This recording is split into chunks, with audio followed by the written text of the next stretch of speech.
Hello, everybody. Welcome back to the conversation series. I am blessed today to have Annie O'Donnell here with us. Sweet OD is here, and I'm going to let her introduce herself, and we're going to get into this.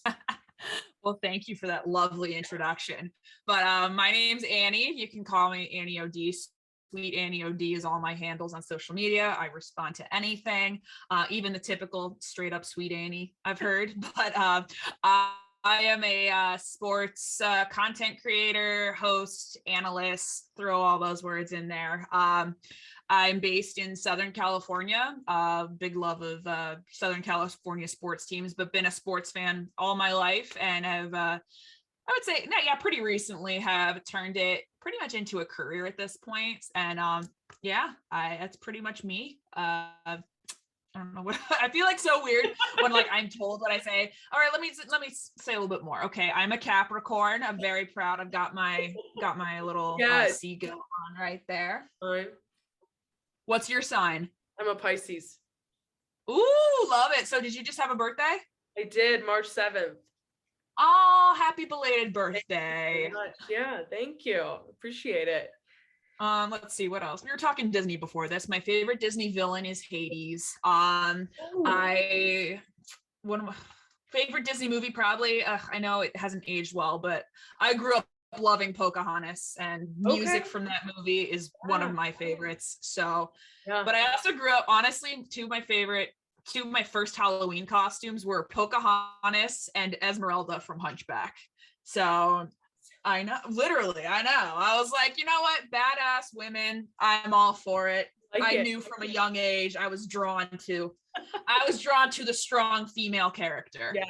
Yes. Love it. And I would love to say congratulations to the Dodgers on getting Freddie Freeman. I know you were thrilled about that one. I was. It was a pipe dream. Early. I thought it was a pipe dream, honestly, but hey. As a Braves fan, I was devastated because I was like, I loved the partnership of him and Dansby together, but I am great that he found a proper home, because I felt like the Braves did him a little dirty, but they did. Yeah. You got to take care of my man Kenley Jansen, though. You're gonna love him. Yeah.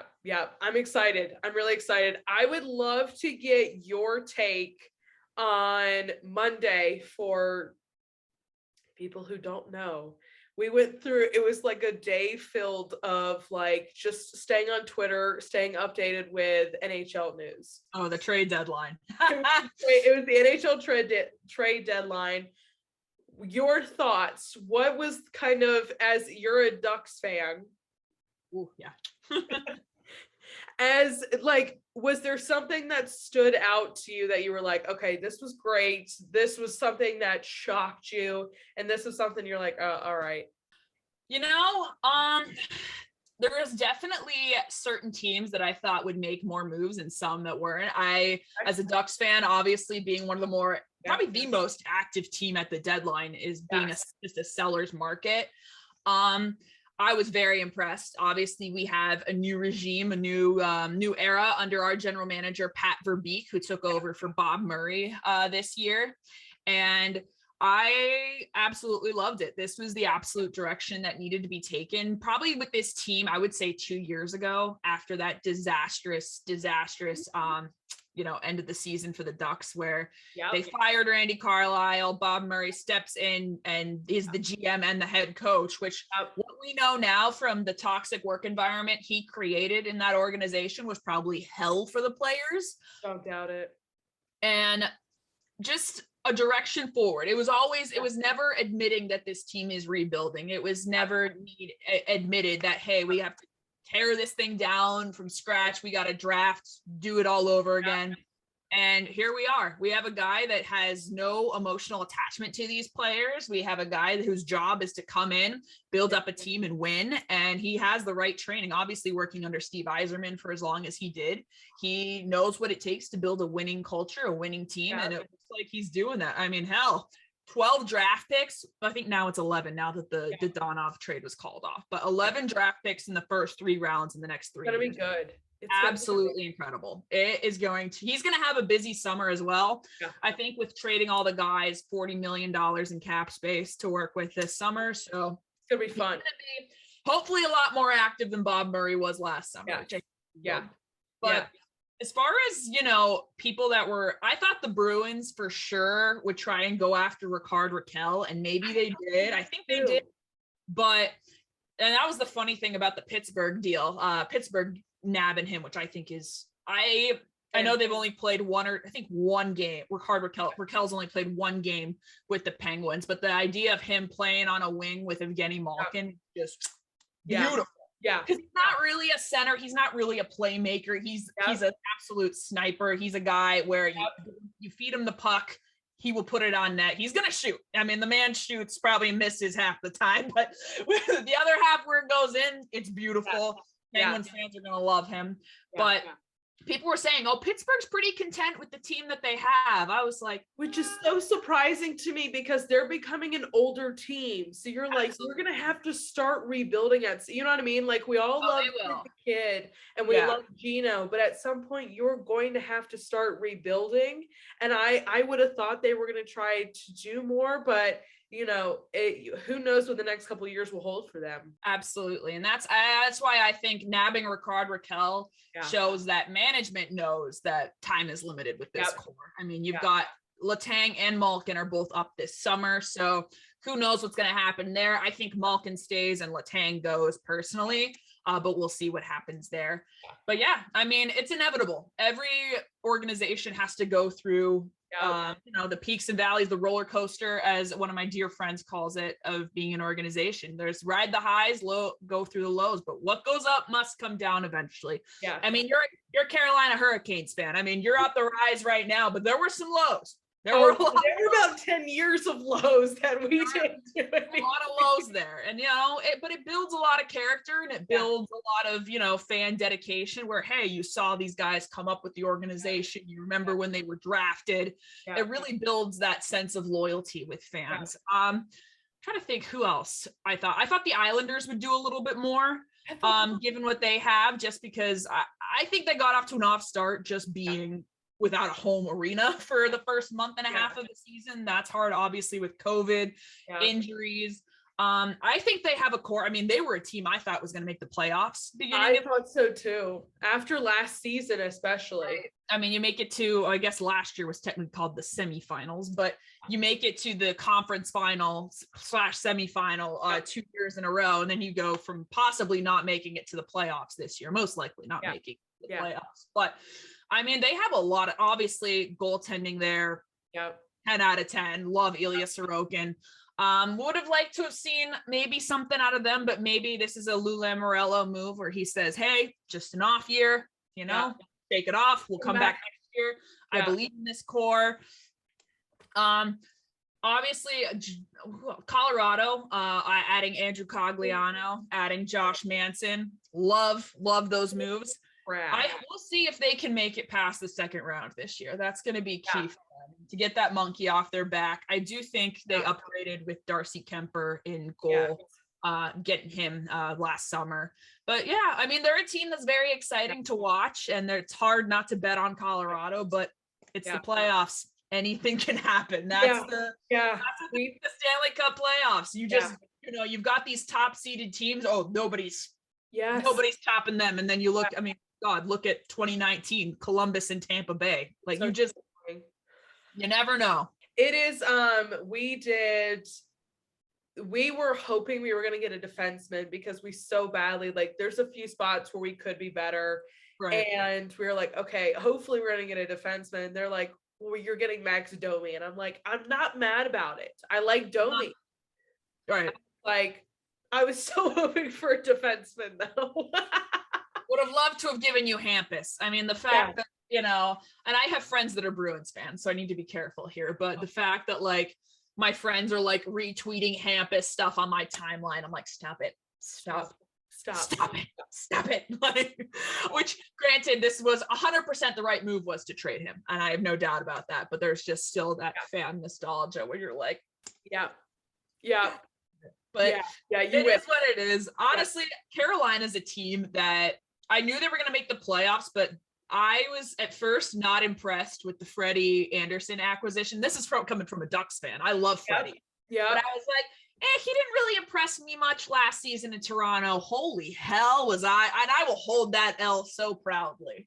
So proudly. He is on fire this year. And we will happily chant his name every night when he stands on his head. Oh my God. Like Freddie rings out throughout the entire arena. And I even think Auntie Ranta is our backup goaltender. Really? And I even think he has, like, the beginning of the season was really shaky. He started playing more in the middle. We have our faith and our confidence is coming back into him a little bit. And we're like, okay, we've got 2 solid goaltenders who every night are going to stand up and show up for us. And we're like, it's every other night. We'll see what happens. But I'm continuously impressed with Freddie and Ranta both. Absolutely. And I mean, Carolina's a team that really, I think a lot of people were scratching their heads in the summer. I mean, you trade Alex Nedeljkovic for chump change to the Detroit Red Wings, and Stevie Y's like, I don't know why he was on the market. Well, so I grew up, Carolina Hurricanes are my team. I've been going since I was 4 years old. My dad is Michigan, so I grew up Detroit Red Wings, Lions, Tigers, and he was a Michigan State Spartan. So I'm a Spartan through and through. You don't have a choice in this household. You cheer for the Spartans or you get out. So I was like, we continuously go back and forth. I'm like, why did Nedeljkovic? Because I loved him so much. I was like, why? Finalist, like, yeah. I was like, what is happening right now? But it is all I keep hearing around here is like Stevie Y, and I was like, I get it. I was like, but Detroit needs to do a lot of things before they get back. They're an exciting team too, though. And personally, I mean, that's a perfect example. I mean, you go from just absolute playoff dominance in the 90s, early 2000s to where we are now, where they haven't made the playoffs. And now I think this year it'll be 5 straight years without the Red Wings in the playoffs, which that'll become obsolete very soon. I mean, that's a team that is on the rise. This is a great question because my dad and I have a bet on this. I said it'll take 4 years. We made this last year. It'll take 4 years for Detroit to be back in. He said 2. We're on our first year. What do you think? If you had asked me beginning of the year, I probably would have sided with you as a little closer to 4. But after seeing Seider and Raymond, you think it's going to happen next year? I think they'll sneak in next year. I don't think they'll win the Central by they're in the Central. Yes. No, they're in the Metropolitan. No, they're not in the Metro. They're in the Central. Yes, they are. Are they this year? God, I'm blind. As we check our standings, I need to. No, they're not in the Central. I should know this. No, they're definitely in the East. I know that for sure. They're in the East. They are Atlantic. Really weird. Okay. The alignment makes no sense, but that's a discussion for another time. They won't win that division next year. But could they sneak into a wild card spot? I think it depends on. It's weird because the East has just some powerhouses right now that are still cup contenders, but they're on the downward slope. Yeah. Where the Red Wings are going up here. Yep. So it'll be interesting to see, how far teams fall as the Red Wings continue to rise. But I would not be shocked if they are in the playoffs next year. I think at least the year after. I think they're at least back in 2024. But wouldn't shock me 2023 if those young guys stay healthy. Larkin is such a powerhouse. He really is. I think he's really stepped into that leadership role too, which is admirable of him as well. And he's a national development kid too. He's from the kind of in the area, developed in the area. I think that's important. That holds a lot of value for a lot of local pride and gets more people invested there. That's why in Montreal, it's really, they hold a lot of value in like a French Canadian being the captain there, which they haven't had in quite some time. Yep. But it's weird things like that really help build fan loyalty in a community. But I firmly believe that hockey is better when the Red Wings are good.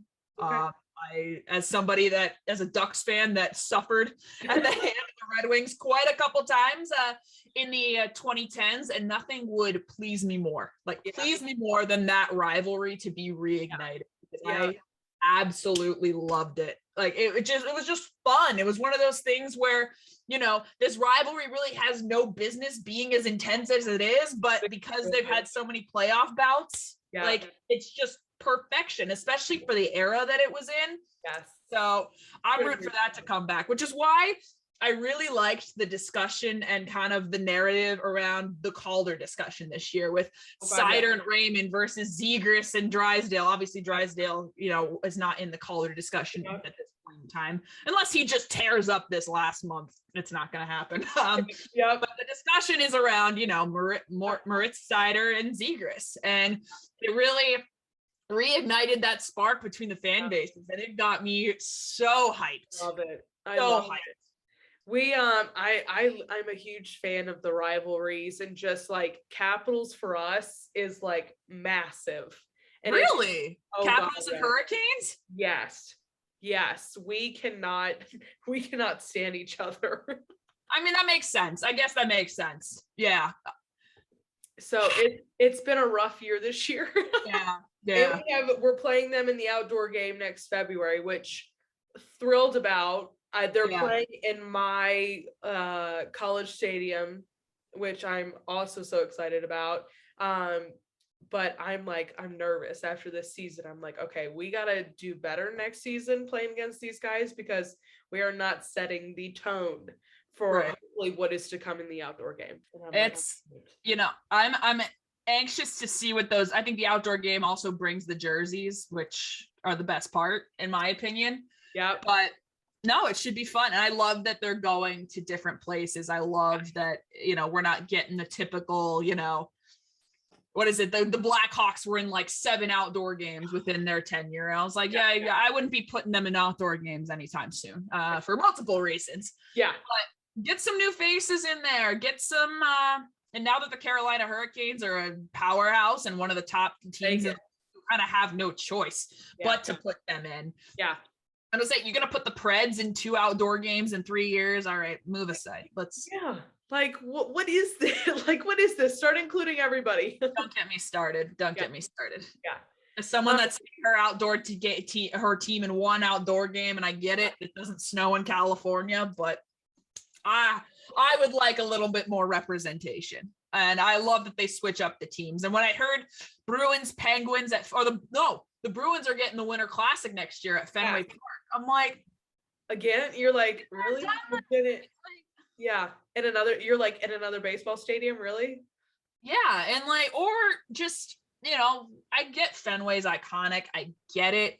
But like the Bruins were just in the Winter Classic 3 years ago. Like, okay. The Penguins too. How much can they shove teams down our throats? But let's cycle through some more teams here, guys. I'm shocked they didn't put Vegas in somewhere, because that seems to be a league favorite. Yeah. Although I will say, if the Kraken get a Winter Classic before the Ducks do, I will raise. I will raise hell. That should not happen anytime soon. No, it shouldn't. And honestly, I feel like with the Kraken, like a lot of people were like, oh, the Kraken will finish, you know, above the California teams because they're so bad. I was like, they were built bad. Like, it was built horribly. And then you see it on the trade deadline too, and they traded Giordano, and I'm like, so you guys just took a second line from every single team, and basically y'all are just now trading everybody out. Like, is that what? And I was like, what? You know what I mean? Like, what is? It was a weird setup. It was an interesting strategy they had in the expansion draft, and then going on and, you know, obviously with the actual draft. Yeah. I mean, you could tell they weren't going to be good. And, you know, you got to feel bad for Grubauer, who's having an absolutely terrible year, along with having no support from his team. But this is how expansion teams are supposed to perform. And I feel like Vegas really set people's expectations. They shone bright. They shone bright. Set them way too high, and now Vegas is in their own pot of trouble at this point in time. But The Kraken, it'll take a little bit of time for them to develop, and they're starting, props for Ron Francis. He doesn't want to be Vegas like a bright light that just, flashes out. I say that now, depending on how Vegas finishes the season. But, it's one of those things. It builds, as you have a new fan base, it also, builds that fan loyalty, and people say, okay, this is going to take time. We're not going to come in here and go to the Stanley Cup final like what happened in 2018. Setting the bar low, guys. Exactly. No, it'll be good. I'm excited for the draft coming up. I think it'll be interesting with having Seattle in the draft now. I don't know. I'm excited. Yeah. I mean, this year, I know it's in Montreal this year, finally. They finally get their draft in person this year. But I know this year's draft's it's better than years before, but the next one that's going to be loaded is 2023, excuse me. Yeah. And it'll be interesting to see just how COVID and everything has impacted how these players have developed, how these players are ranked by scouts. It's going to be nothing like we've ever seen, which is going to be very interesting. And that's why scouting is like really important. And, just teams that luckily it's not my job to do. I just I'm not able to go to these games. I'm not able to go in and watch. I just watch YouTube highlights and, just read what some of these guys are writing about these prospective players and where the Ducks might end up. But it is what it is.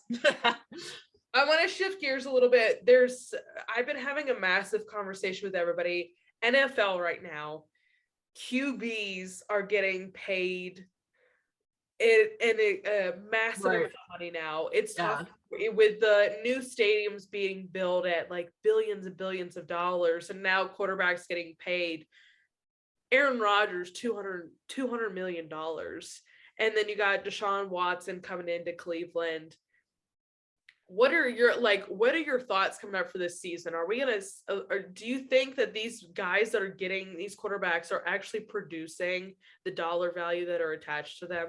I'm going to exclude Deshaun Watson from this for a second. Okay, go ahead. I think that's a whole other ball game, other issue, which we can touch on in a bit. Yeah. But there is when it comes to North American sports, there is I would honestly argue the world, if you want to, excluding soccer. Obviously you have, Messi, Ronaldo, but there is no position of power. There's no athlete or position that has more power and influence than an NFL quarterback. Yeah. They are the captain. They're the face, So, obviously you have some franchises where, if you want to go to the Rams, you can argue Aaron Donald's more the face. You can argue Christian McCaffrey. You can argue Christian McCaffrey for the Panthers. There's, it changes team to team, of course. But, there's a lot of pressure on a quarterback, and the turnover is like this. You're the first. It's kind of like a goalie. You're the first person people look to blame when things go wrong. Yeah. Pass gets dropped, your fault. Why didn't that happen? You get sacked, your fault, So are they producing that value? As far as, if we're talking the whole package, media, TV, throwing it all in there, I would argue, yes, you are getting that value. Is it massively insane that some of these guys are getting paid $40 million a year to throw a ball? Yes, absolutely it is. But, that's, I guess that they chose the right profession at that point in time. But I would argue, yes, they are absolutely worth that amount of money. If any person on that team, it would be the quarterback. I would go close defense for sure. Like an Aaron Donald should be getting absolutely paid. Oh, he should have a statue. Absolutely. He will, probably outside of SoFi Stadium. Yeah. But it's crazy. We are really in interesting times at this point where quarterbacks and any player, with influence are really realizing their value and impact. You saw Aaron Rodgers last season, not demanding trades, but also saying, hey, I'm not being valued here. The shelf life, unless you are Aaron Rodgers, Tom Brady, some of the greats, your shelf life in the NFL is not guaranteed. One injury can take you out and they can replace you like that. Quickly. These guys have to protect themselves. And, you obviously play to win a Super Bowl and to be successful, and they want to put themselves in positions to win. So obviously you got, we're going to be seeing Russell Wilson play for the Denver Broncos, which is still head scratching to me at this point in time. Me too. I can't imagine him not being a Seattle Seahawk. I can't either. I really can't. And then Deshaun obviously going to Cleveland, which is raising even more eyebrows at Baker Mayfield, which I feel for Baker. I mean, I love Baker. He gets the Browns their first playoff win in God knows how long. Yeah. And he gets, I mean, I would argue he's one of the quarterbacks that just gets crapped on the most, like arguably. And, his future's up in the air. Where does he go? You've got, the New Orleans Saints that Jameis is apparently, I know they re-signed him. Is he your guy though? It just, the quarterback shuffle that's happening right now is absolutely incredible. And then what's it, Mitch Trubisky getting another shot at a starting role in Pittsburgh. I'm like, all right, Matt Ryan, that'll work, but all right. Yeah, Matt Ryan going to the Colts. Yeah, Matt's got a good.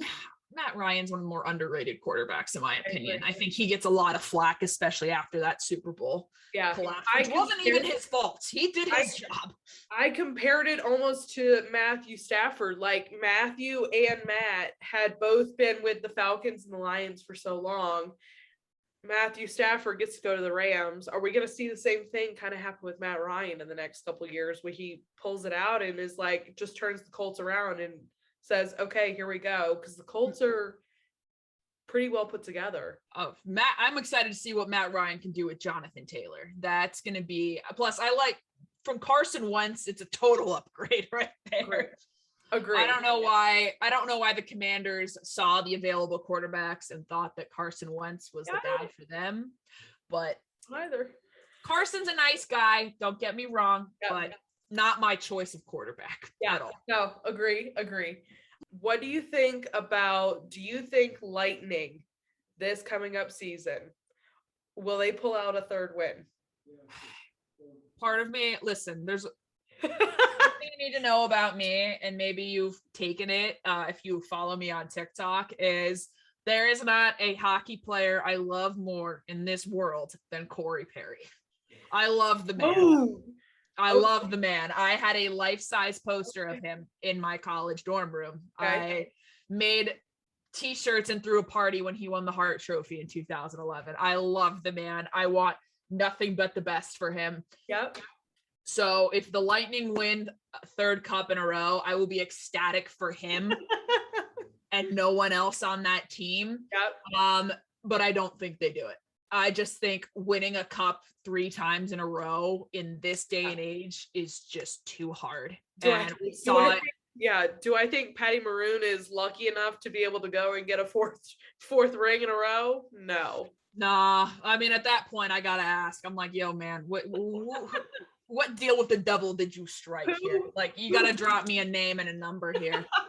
But obviously they're an entertaining team to watch. I mean, watching Andre Vasilevsky play in net, I'm just still mesmerized by him. Steven Stamkos, Nikita Kucherov, Victor Hedman, obviously. And it just, they'll be competitive, I think. I just think the talent-wise, other teams have gotten a lot better to match up to that Tampa Bay style and that Tampa Bay style of play. I think it's going to be definitely a harder road for them. Is it possible? Yeah, it's always possible. But if I'm a betting woman, I would say no. Yeah. Agree. And I'm hoping we don't see that. I hope so. And get somebody new in there. If you want to keep it in Florida, shift it to the Panthers. I would love to see that personally. I love when, newer markets, and that's something, I like seeing that success in Tampa Bay because I'm a big advocate for hockey in these non-traditional hockey markets because, we get enough shit as it is. And I'm sure you can relate being in Carolina. Yeah. Like every time it's just the original 6 just kind of looks down upon us and the places where it snows. Oh, you have snow. Oh, look at you. If you're not up north and you're down here playing hockey or you're down on the West Coast, nobody understands why you have a hockey team. Literally. Nobody. And that's why some people will post TikToks and be like, if you could move one franchise, where would it be? And everyone's like, Carolina, Anaheim, Arizona. And that's and I look at them and I say, well, screw you, because we're not going anywhere. Literally. I mean, and you know, I know that's a big topic of discussion this year, just with the Arizona Coyotes and going to play at Arizona State for the next, I think, 3 years, if I'm not mistaken. 3 years. Yeah. And I am a big advocate of hockey in Arizona. I think Arizona can absolutely host an NHL team.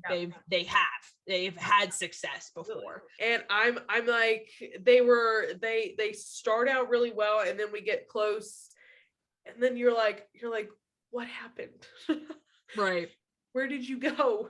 Kind of situation, because they pack a punch, no doubt about that. They pack a punch, and they've got a great group. For God's sakes, one guy you always hear about, Phil Kessel. God, you gotta love him. You have to love him. But it's just figured. People were shocked he wasn't moved at the deadline. I wasn't really. I was a little shocked. I was like, I think he's getting to the point where he's not gonna be moved. I don't think he was. I think just given the market, what else was out there. Yeah. I don't think teams saw a lot of value in adding a Phil Kessel as a rental. Yeah.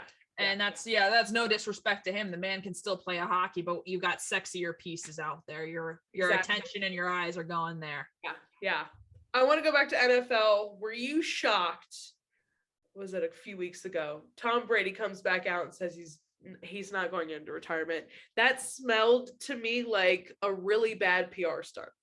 I need to be careful when I speak about Tom Brady, but to me, and I'm somebody, and I'm not comparing greatest of all times or anything. I'm a big Kobe girl, and the one thing I admired about Kobe was that when he hung them up, he knew it was time to go, and he was done. Yeah. He wanted to be a dad. He wanted to do his thing. He had no interest in returning to the game at that time. Yes. And just with Tom, I was like, dude, if you were undecided, just I was going to say, if it's not a hell yes, it's a hell no. That's the way I look at it. So if you were going to do this whole shebang, retirement, things like that, just do it. And part of me thinks that Adam Schefter breaking the story before he could announce it kind of rubbed him the wrong way. Yep. And retired and then came back just to spite everybody. Yep. But I mean, I did think when I heard the news from Adam Schefter at first and the internet broke, I remember where I was because the Ducks were playing a matinee game in Ottawa. So it was early in the morning here. Yeah. And I was like, listen, you're a guy like Tom Brady, like anywhere in Major League Baseball, you kind of do the retirement tour. You go around, every away game you go to, they do some presentation, you give you a gift, all this stuff. And I kind of like how Kobe, yeah, exactly. Kobe did it too. And that's how I was like, I see, Tom's got to go out the right way. So I was shocked. Also, Tom's the kind of guy I feel like would not sit well with going out by the Rams, not even close to the Super Bowl. So that's a guy I don't see wanting to end his career on an L. I do think if he will come back this season, but if the Buccaneers win the Super Bowl, he will retire after that. Agree. I do think that.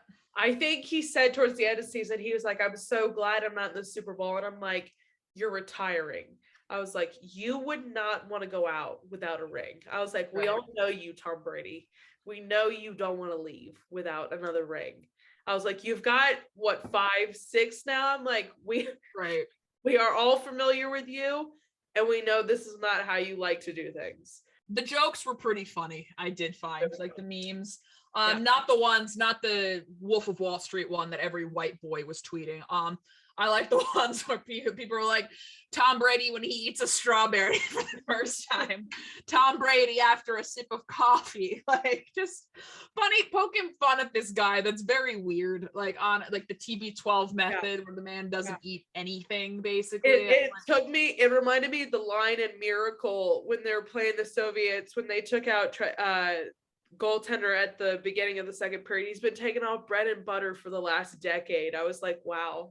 If anybody was right, Tom Brady right there, that'd be his eating habits for the last, I don't know. But that's what it reminded me of. I was like, perfect. What are you most excited about for this year of sports?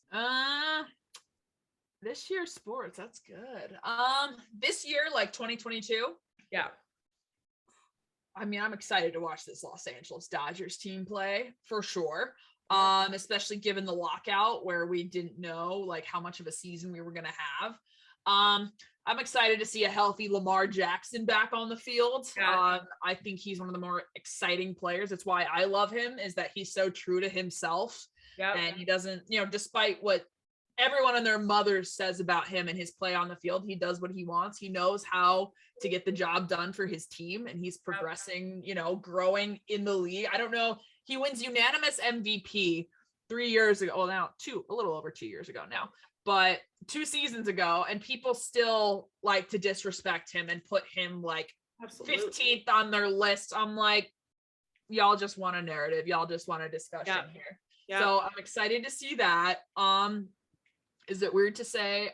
Actually, this summer, I'm very excited to see what the Ducks do this summer with a new GM, with draft picks to work with cap room to make some moves. I think that's always, I think whereas, people are like, oh, it's the off season. It's never the off season. Yeah. Like we're talking the trade deadline's busy. That first day of free agency is even busier. Like guys get picked up like no other. And I think, just enjoying getting back to the ballpark, getting back to it's crazy to think that we're already almost in April, and it feels like how much of 2022 is left. Like, geez. Yeah. But I mean, I can't complain as far as most stuff so far this year. But I think that's pretty much what I'm looking forward to. Annie, I appreciate you so much coming on here and absolutely like just digging in with me. I don't have very many people who would do it with me, so I appreciate you coming on and doing it. You guys, if you do not follow Annie, please go follow her. All of her socials will be linked down below. Go check out OD on Sports. I'm excited for this year to see all your content. We're going to manifest some things. Dodgers are going to have a great season. Absolutely. World Series, baby. World Series. I knew you weren't going to say it, but I was going to say it. And we'll see what happens in Stanley Cup here soon. I'm excited. It's like a month left, and now we're getting to like, okay, hockey is. Oh, it's the nitty gritty. It's getting down to it now. And the funny thing about it is, I miss my team being in the playoffs so much, like so much. But it is fun being a bystander and actually enjoying the hockey. Like when a game goes into double overtime, I'm like, more hockey. I'm not wanting to throw myself out my window like any fan of the team that's watching is. I'm shootouts. I'm pacing back and forth. I can't control myself. I'm like, all right, guys. I need us to do something here. And that's the best part about being a sports fan. It's those like natural emotions that, that just come out. And it's cool. I heard something, I think it was from Big Cat. I saw a video, but he said it's cool to care about something. It's cool to be invested in something. And I absolutely love that. And it's true. And that's one of the best parts about being in sports. People are like, oh, why do you care? It's just a team. It's just a game.